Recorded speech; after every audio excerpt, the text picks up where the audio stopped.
Poder sentar. Vamos orar. Pai Celestial, agora que vamos estudar a Tua Palavra, pedimos a Tua ajuda, que o Teu Espírito Santo esteja iluminando as nossas mentes, dirigindo os nossos corações para que possamos absorver bem os princípios da Tua Palavra, possamos atender em obediência ao Teu querer. Abençoe as crianças no aprendizado da Tua Palavra, conforme será ministrada pela professora Zuleide, e que elas possam crescer também firmadas em Ti. Vem nos conduzir neste momento de culto dirigido a Ti. E então, neste instante que vamos estudar a Tua Palavra, conceda-nos a graça de um aprendizado maior e um propósito certo, cumprindo o Teu querer em nossos corações. Oramos em nome de Jesus. Amém. Estamos hoje, meus irmãos, fazendo a instalação de diácono.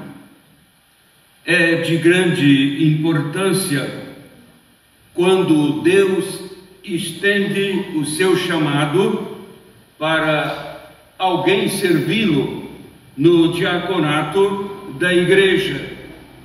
De fato, é a igreja que elege os seus oficiais, mas é o dom de Deus no coração que enche de vontade para servir ao Senhor no ofício para o qual está sendo eleito. Uma das dificuldades que temos quase sempre é entender que antes do serviço no reino de Cristo Jesus, Deus está há muito já agindo no coração, motivando assim o desejo do ofício para que o dom seja então desenvolvido. No caso da formação do conselho de uma igreja que exerce a liderança como governo da igreja, Deus está dando habilidade para a composição deste conselho. Na verdade, essa habilidade já é a característica do dom que Deus coloca no coração daquele que se dispõe à eleição pela igreja, o povo de Deus. Mas no conselho, então, é liderança este serviço. Liderança em serviço a Deus. E, portanto, essa liderança é uma liderança espiritual. Mas o conselho administra coisas físicas, materiais, neste mundo, na igreja, sim, mas é a liderança espiritual, outorgada por Deus, que supervisiona através do seu Espírito a sua igreja. Então, é liderança espiritual dada por Deus, para ser exercida com autoridade que vem de Deus, revelada na palavra de Deus. Então nós podemos já inicialmente ver aqui a visão de Deus na liderança da sua igreja.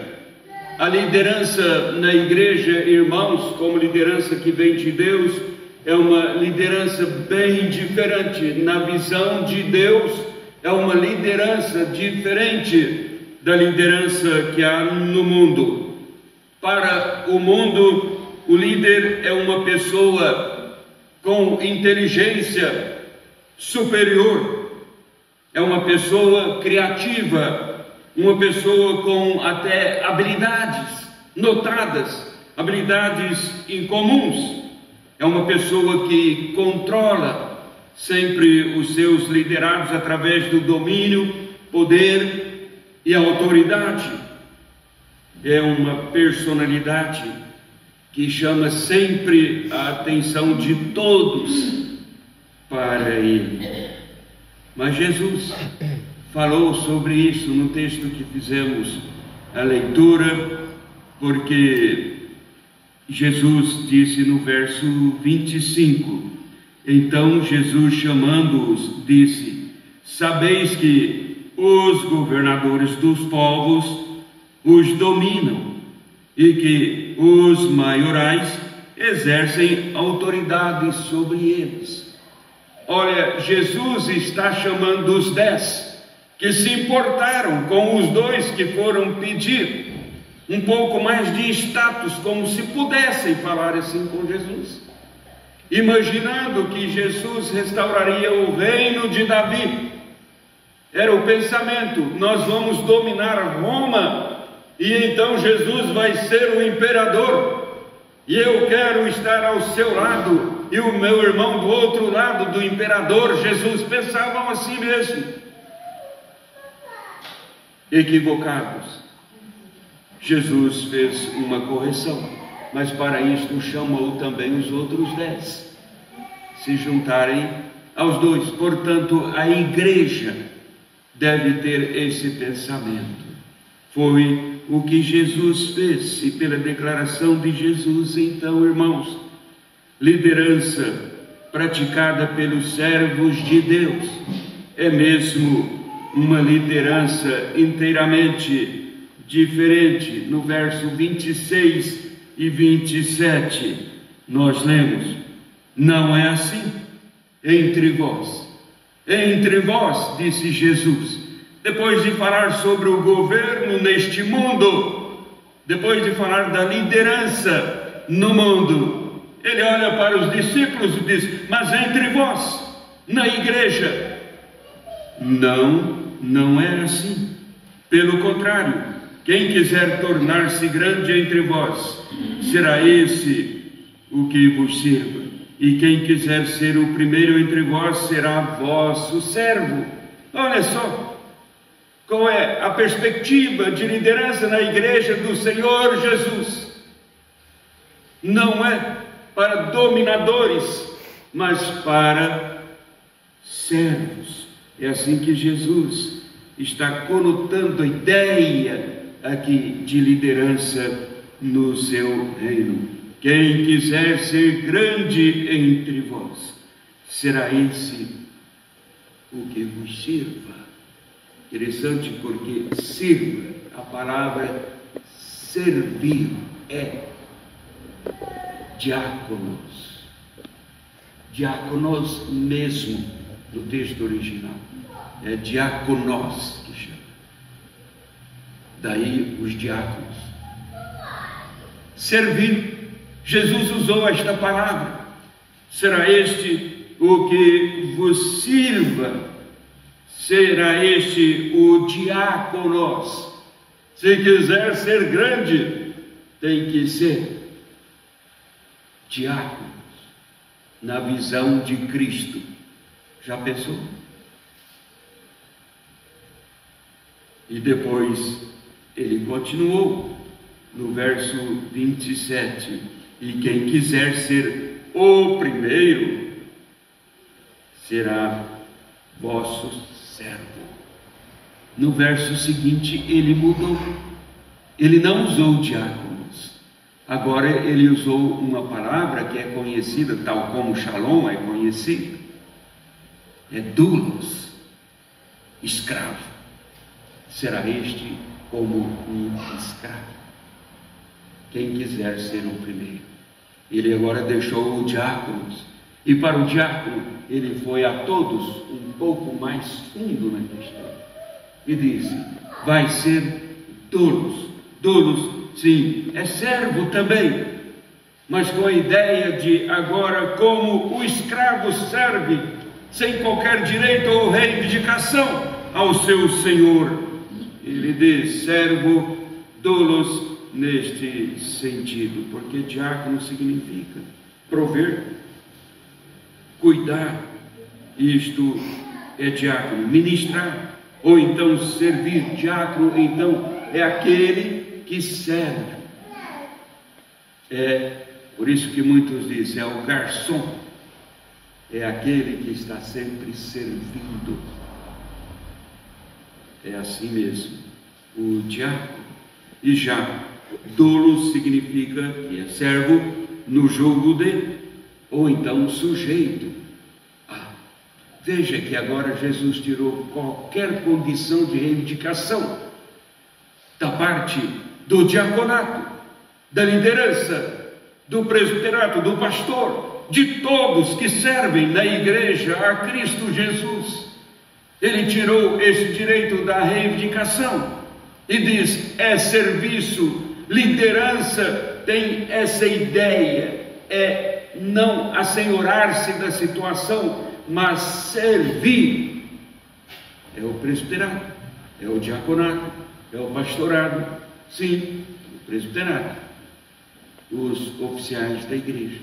E portanto, veja, Kennedy, onde você está entrando. É exatamente num círculo que exige esta compreensão.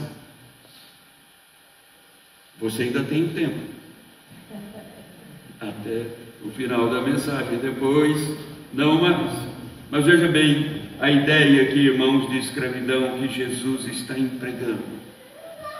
Ele disse para os discípulos: tem que ser escravos mesmo. Mas essa ideia que Jesus colocou para os seus ouvintes nesta ocasião, ideia de escravo, certamente soou muito mal aos ouvidos daqueles discípulos que, vendo os dois procurando um lugar de privilégio, os primeiros ministros do imperador, e eles queriam, não, mas os dois estão passando a gente para trás. Questionaram os 10.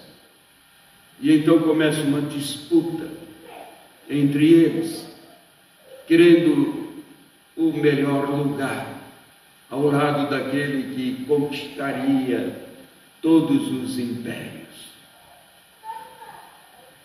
E Jesus disse: não. No meu reino é escravo. A liderança é assim, é serviço. Então não soou muito bem aqui a ideia de escravo, ser chamado de escravo naquela ocasião, principalmente entre os judeus, era um insulto. Chamar o judeu que chamava o vizinho de escravo, pronto, encerrou o relacionamento para toda a vida, não serve mais. Me chamou de escravo. Era mesmo xingar duramente, era ferir de forma contundente uma pessoa, como uma ferida mesmo. E Jesus disse: vocês são escravos. Imagina Pedro, se ele tivesse com a espada ali e não tivesse o temor a Cristo. Tão impossível é se fosse o vizinho dele que chamasse ele de escravo.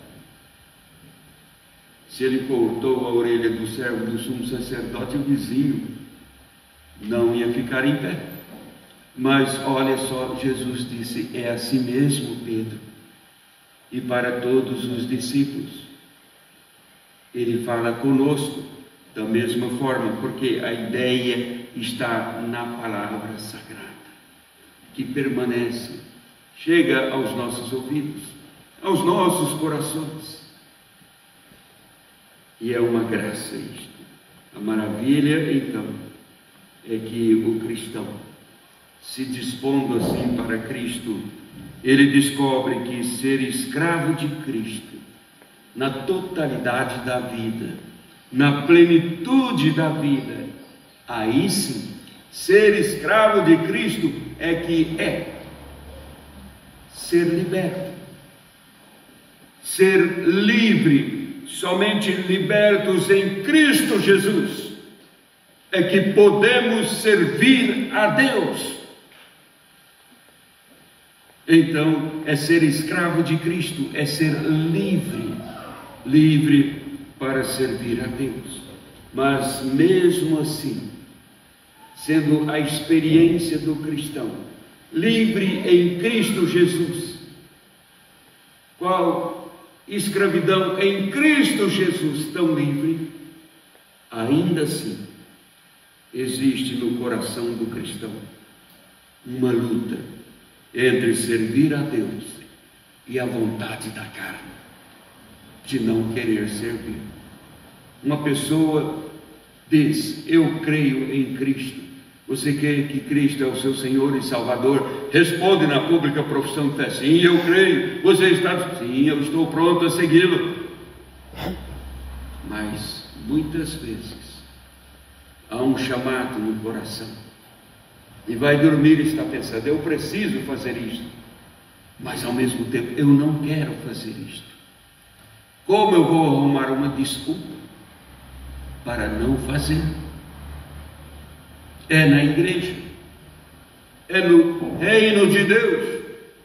Ora, agora eu tenho que fazer outra coisa na igreja, mas eu não vou fazer. Como eu vou arrumar uma desculpa desta vez?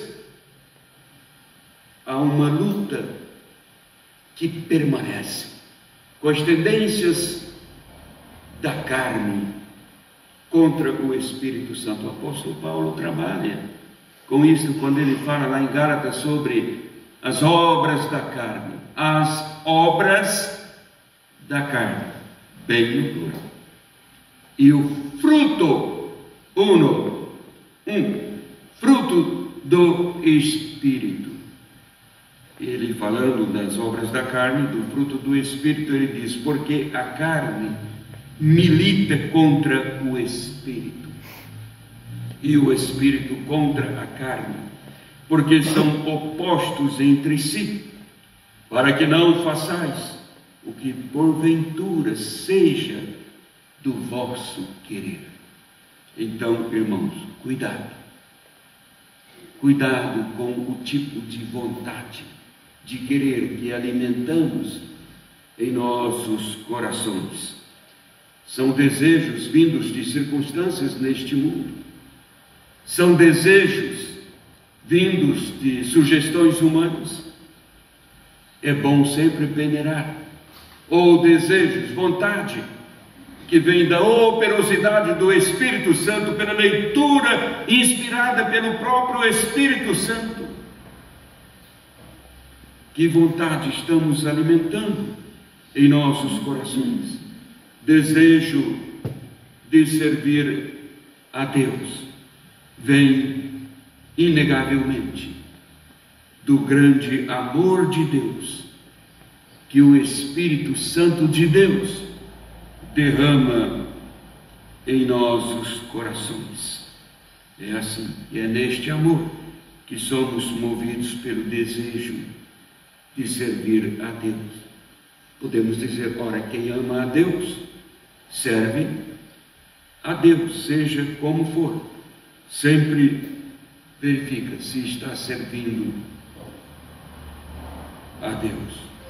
Quem ama, o serve. É assim mesmo.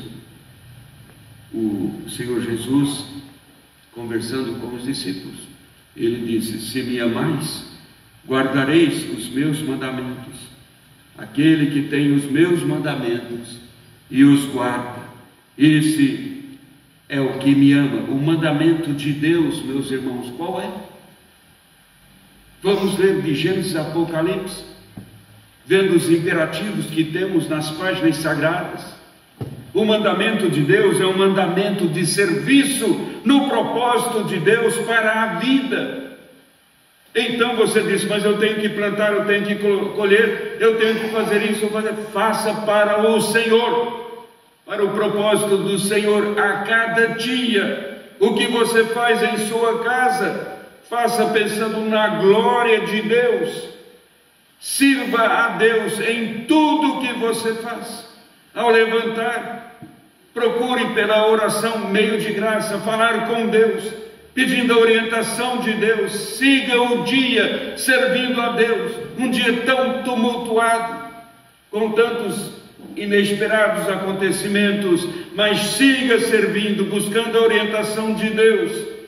A máquina quebrou no meu trabalho e agora eu vou me irritar com as pessoas. Ore, busque a Deus: Senhor, eu preciso da tua orientação. Mas o que isso tem a ver? É algo secular. Mas você pertence a Deus. O propósito da sua vida é de Deus. Então sirva a Deus. Se ama a Deus, faça tudo para Deus. Seja um diácono com todos ali no seu trabalho, para Deus. O seu mandamento é este. Jesus ainda disse, e deixou claro, aliás, que o seu reino é um reino assim, em que a pessoa está integrada, integralizada, é total. Deus não divide os seus filhos com o mundo de forma alguma. Ele comprou, ele redimiu, pertence a ele.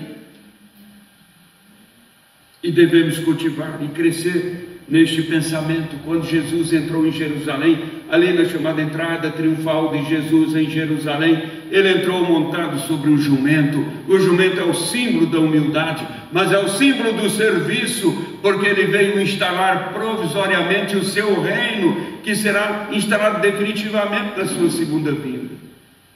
Mas fez no jumentinho símbolo de serviço, porque o seu reino é reino de serviço, é doulos, é diáconos, o reino de Cristo Jesus. Ele falou: se alguém me serve, siga-me, e onde eu estou, ali estará também o meu servo, e se alguém me servir, o Pai o honrará. Então vamos seguindo, irmãos, para o final, lutando. Liderança bíblica requer mais. Dessa devoção requer também disposição, requer prontidão para Deus. Há um custo para quem quer ser líder servindo a Deus, e Jesus deixa isso bem claro no verso 22. Mas Jesus respondeu aos dois, juntamente com a esposa de Zebedeu, sua mãe, Tiago, João. Então ele disse: não sabeis o que pedis.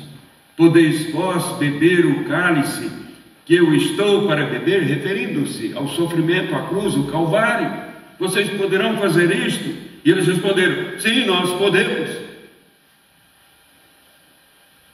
Jesus disse: bebereis. Mas quanto ao sentar à minha direita e à minha esquerda, isso não é comigo, está reservado pelo Pai, aquele quem Ele quer. Quanto a sofrer pelo reino, isto será inevitável, os discípulos sofreriam. Então, se alguém não está disposto a pagar o preço de ser servo, não deverá desejar ser líder na igreja de Deus. Perguntamos: qual a vantagem de ser líder como servo na igreja? E eu diria: nenhum. Eu não serei abençoado? Não, por isso não. De jeito nenhum. Então, além de eu contribuir financeiramente, devo servir de graça? É você quem sabe. Você pode e deve escolher. Agora você é um salvo em Cristo Jesus. E nós aprendemos na Bíblia a soberania de Deus e a responsabilidade humana. Portanto, é você, quem sabe, você pode escolher. O que você não poderá escolher é o resultado da sua escolha. Isto está nas mãos. Aquelas mãos que foram traspassadas pelos pregos lá na cruz. O resultado da escolha encontra-se somente nestas mãos, porque estas mãos são as mãos graciosas que foi ali para nos dar a vida com a sua morte e a vida na ressurreição. Aí nós escolhemos. Mas em nos dar esta vida, o próprio Jesus não reivindicou serviço na liderança da igreja como que pagamento pelo que ele fez, porque isto jamais pagaria. É inútil pensar assim.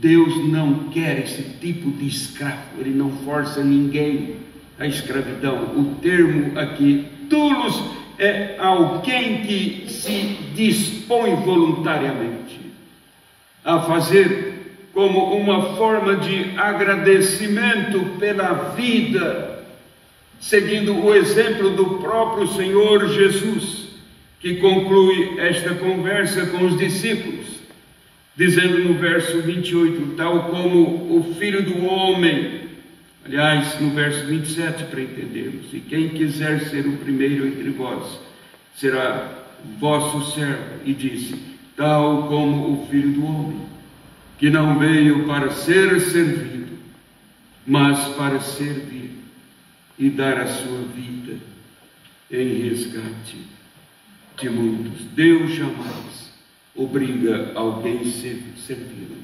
A sua salvação é de graça. Ele nos salvou, mas Ele nos salvou. Salvou de quê? Da perdição eterna. Éramos assim, escravos do pecado e, portanto, condenados pelo pecado. Ele nos salvou para quê? Para a vida nele, de maneira que não pertencemos mais a nós mesmos, ou não somos cristãos, mas nós pertencemos a Deus. Nada que fazemos na igreja, irmãos, poderá acrescentar alguma coisinha. O muito que fazemos na igreja, nada pode acrescentar, ainda que seja uma coisinha só, na nossa salvação. Não vai acrescentar nada. Ele nos salvou já, de maneira que não podemos mudar nada da nossa salvação. Tudo o que fazemos já vem da salvação de Deus. Nada que nós vamos fazer na igreja vai nos dar merecimento de uma bênção melhor, objetivo buscado em Deus. Não. Mas é porque somos salvos. Os salvos em Cristo são salvos para servir no reino de Cristo Jesus. Assim é o diaconato.